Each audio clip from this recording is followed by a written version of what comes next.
പ്രധാനമന്ത്രിയുടെ മിഷൻ നിലവിൽ വന്നെങ്കിലും അങ്കമാലിയുടെ റെയിൽവേ സ്റ്റേഷന്റെ അവസ്ഥ വളരെ പരിതാപകരമായി തുടരുകയാണ്. റെയിൽവേ സ്റ്റേഷൻ പരിസരവും മറ്റും വളരെ വൃത്തിഹീനമായ അന്തരീക്ഷത്തിലാണ് കിടക്കുന്നത്. റെയിൽവേ സ്റ്റേഷൻ ടോയ്ലറ്റ് ശരിയായ വണ്ണം ക്ലീൻ ചെയ്യാതെ ഉപയോഗശൂന്യമായ നിലയിലാണ്. റെയിൽവേ സ്റ്റേഷന്റെ പുതിയ ബിൽഡിംഗിന്റെ പണി പൂർത്തിയായെങ്കിലും പ്രവർത്തനം ഇതുവരെയും തുടങ്ങിയിട്ടില്ല.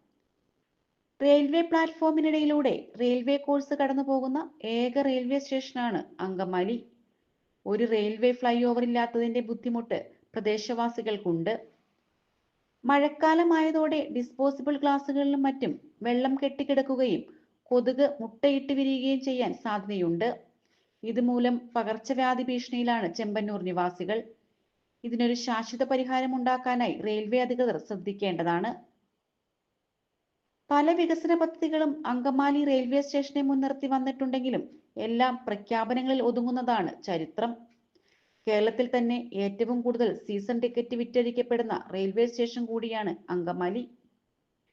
ഇനിയും റെയിൽവേയുടെ ഭാഗത്തു നിന്നുള്ള അനാസ്ഥ അംഗീകരിച്ചു കൊടുക്കാൻ സാധിക്കില്ലെന്നും ശക്തമായ സമരപരിപാടികളുമായി മുന്നോട്ടു പോകുമെന്നും അങ്കമാലി യൂത്ത് കോൺഗ്രസ് മണ്ഡലം കമ്മിറ്റി അറിയിച്ചു.